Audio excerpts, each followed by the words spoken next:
हमारा दिमाग आइडियाज पैदा करने की एक बहुत ही शानदार फैक्ट्री है। बिल्कुल। पर पता है उन आइडियाज को स्टोर करने का एक बहुत ही घटिया गोदाम है। मतलब अगर सच कहा जाए तो आज के समय में हमारे सारे तनाव और जो बेचैनी होती है ना, उसकी असली जड़ यही है। हाँ, हम हर छोटी बड़ी चीज अपने दिमाग में ही रखने की कोशिश करते हैं। एग्जैक्टली और फिर एक दिन वो गोदाम पूरी तरह से भर जाता है। तो आज के इस गहन विश्लेषण में हम इसी समस्या की गहराई में जा रहे हैं। हम डेविड एलन की बहुत ही मशहूर कार्यप्रणाली गेटिंग थिंग्स डन या जिसे जीटीडी कहते हैं, उसके मूल कॉन्सेप्ट्स को डिकोड करेंगे। ये बहुत ही दिलचस्प विषय है ना? हमारा मिशन बहुत साफ है आज।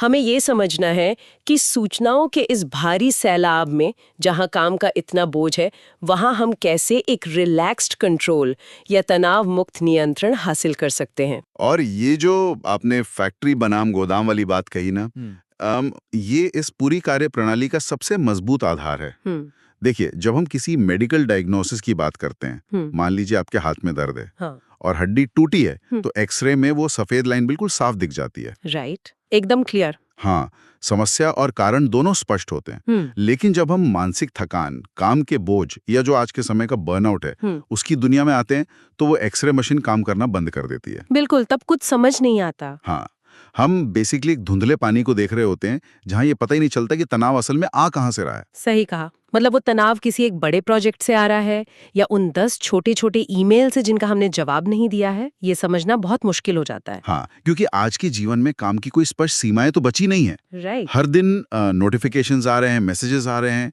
नई जिम्मेदारियां बिना रुके आती रहती हैं। बिल्कुल आती हैं। और डेविड एलन के सिस्टम के पीछे ना एक बहुत ही दिलचस्प मार्शल आर्ट्स का सिद्धांत है। इसे कहते हैं पानी जैसा शांत दिमाग या माइंड लाइक वाटर। ओह, ये मेरा पसंदीदा कॉन्सेप्ट है। हाँ, मतलब आप सोच कर देखिए, अगर एक शांत तालाब में कंकड़ फेंका जाए तो पानी उस कंकड़ के वजन और बल के हिसाब से ही प्रतिक्रिया देता है। राइट। वो जरूरत से ज्यादा या कम लहरें नहीं बनाता, वो बस रिएक्ट करता है और फिर वापस शांत हो जाता है। और पानी की यही खासियत उसे इतना ताकतवर बनाती है। अगर हम अपने काम के दौरान इसी तरह की मानसिक शांति हासिल कर लें, जहां हम हर नई समस्या या जिम्मेदारी पर उतनी ही ऊर्जा खर्च करें जितनी सच में जरूरी है, तो बर्नआउट की नौबत कभी आएगी ही नहीं। बिल्कुल। लेकिन ऐसा करने के लिए हमें सबसे पहले ये समझना होगा कि तनाव आखिर पैदा कैसे होता है। डेविड एलन बहुत स्पष्ट रूप से कहते हैं कि तनाव काम की अधिकता से नहीं आता। वेट, सही में? हाँ, ये उन वादों से आता है जो हमने खुद से किए हैं लेकिन पूरे नहीं किए।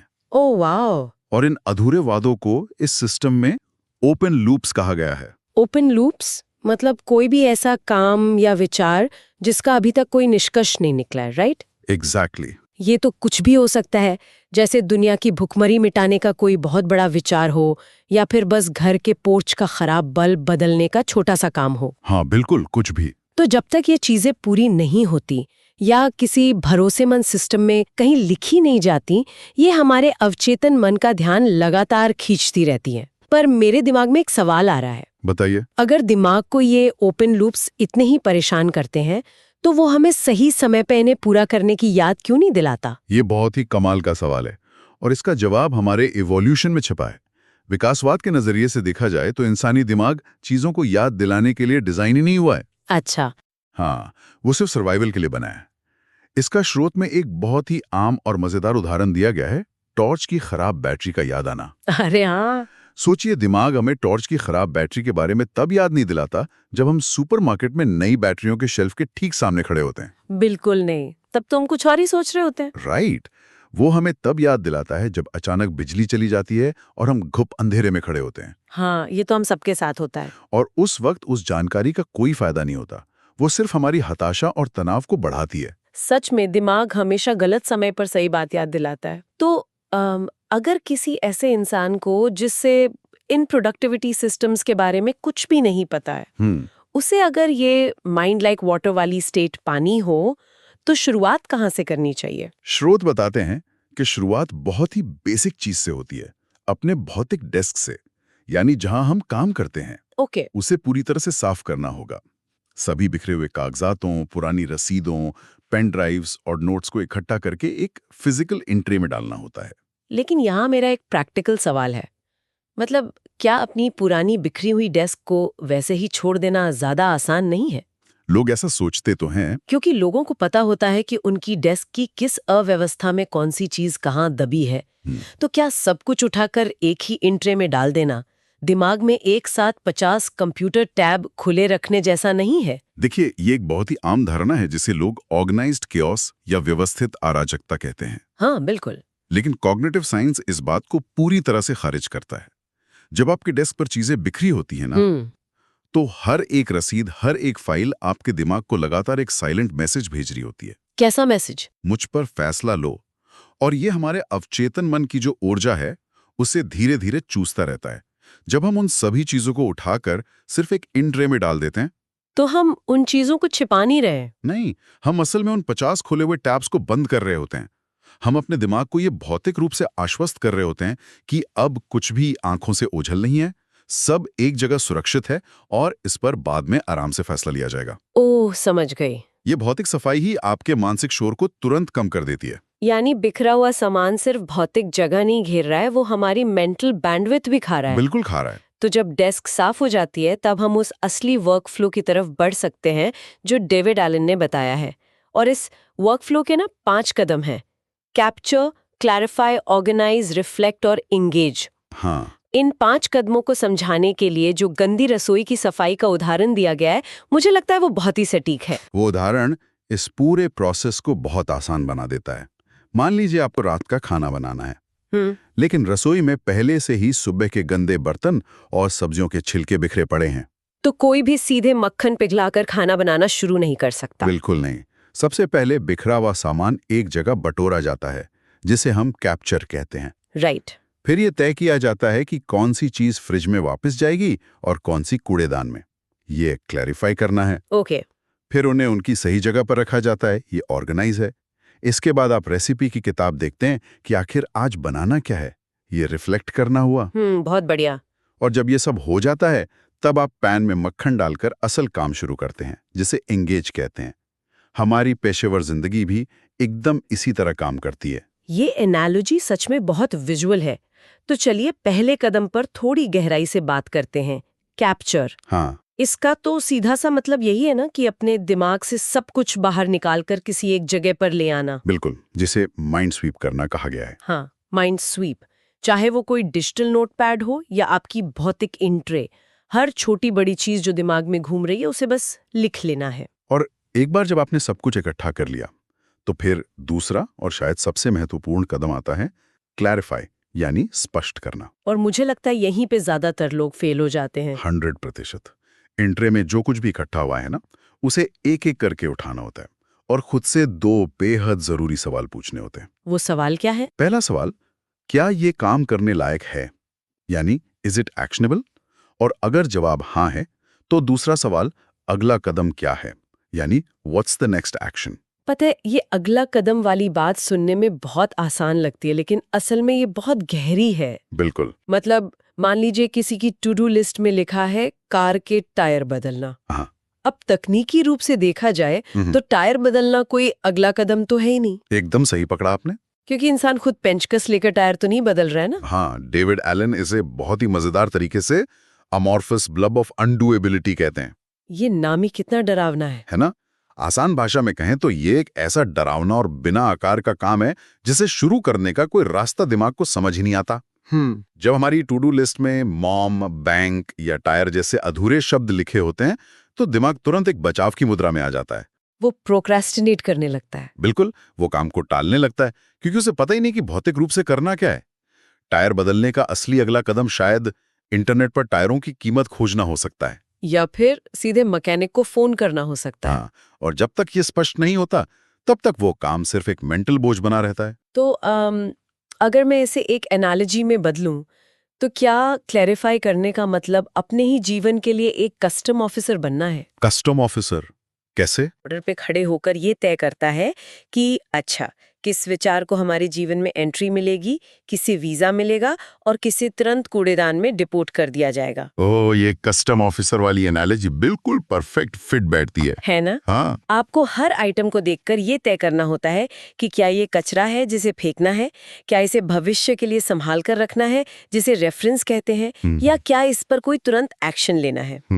और यहीं पर इस सिस्टम का सबसे जादुई नियम सामने आता है, द 2 मिनट रूल, यानी 2 मिनट का नियम। ये मेरा फेवरेट है। तो कस्टम ऑफिसर की तरह चेकिंग करते समय अगर कोई ऐसा काम सामने आता है जिसे करने में सिर्फ 2 मिनट या उससे कम का समय लगेगा, तो उसे तुरंत कर लेना चाहिए। उसे किसी लिस्ट में नहीं डालना है। बिल्कुल नहीं। जैसे किसी छोटे ईमेल का तुरंत जवाब दे देना, कोई रिसीट फाइल कर देना, या कोई बहुत छोटी सी फोन कॉल कर लेना। हाँ, इससे काम का एक बहुत बड़ा हिस्सा तुरंत खत्म हो जाता है और मानसिक स्पष्टता तेजी से बढ़ती है। लेकिन यहाँ एक बहुत बड़ा पेच है। क्या?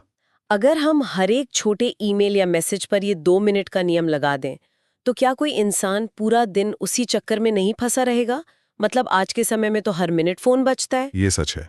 अगर हम हर नोटिफिकेशन को 2 मिनट में निपटाने लगें, तो जो हमारा असली डीप वर्क है वो कब होगा? ये बहुत ही गहरी और जरूरी शंका है और इसका जवाब ना प्रोसेसिंग शब्द में छिपा है। प्रोसेसिंग? हाँ, देखिए, डेविड एलन ये बिल्कुल नहीं कह रहे हैं कि आप पूरे दिन अपने इनबॉक्स पर नजरें गड़ाए बैठे रहें।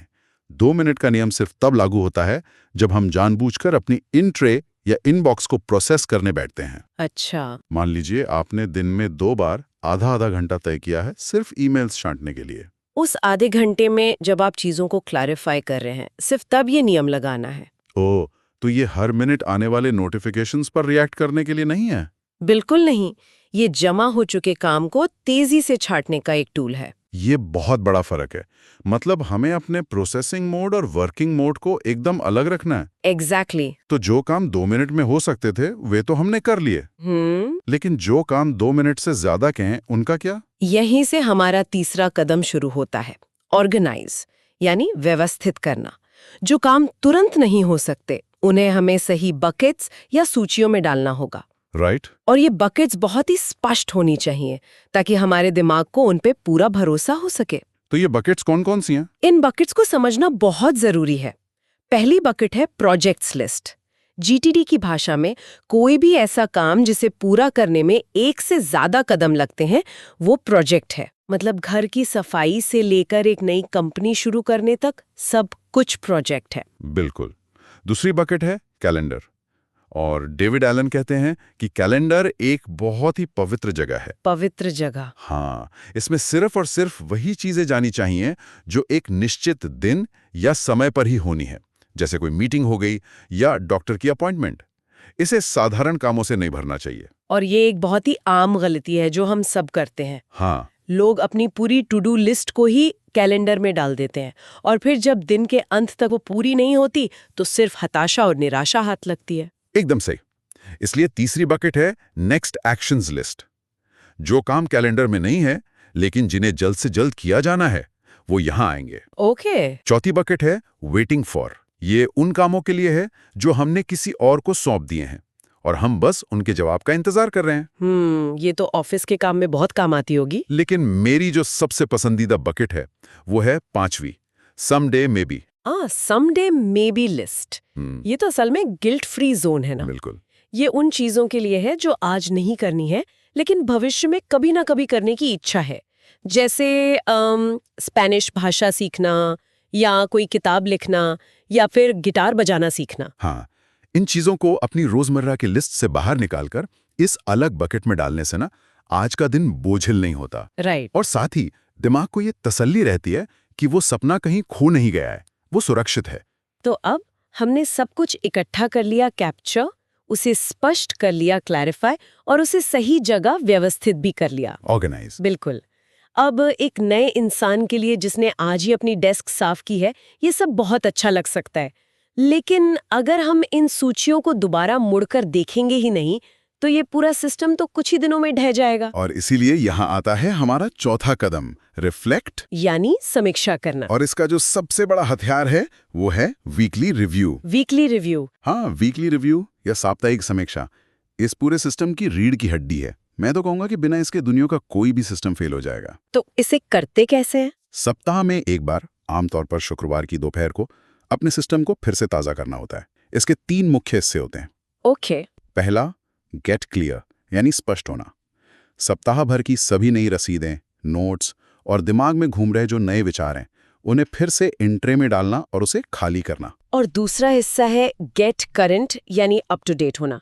इसका मतलब है अपने कैलेंडर, नेक्स्ट एक्शन लिस्ट और वेटिंग फॉर लिस्ट को जांचना। बिल्कुल। ये देखना कि क्या पूरा हो गया है जिसे हम काट सकते हैं और क्या छूट गया है जिसे आगे बढ़ाना है। हाँ, और तीसरा हिस्सा है गेट क्रिएटिव, यानी रचनात्मक होना।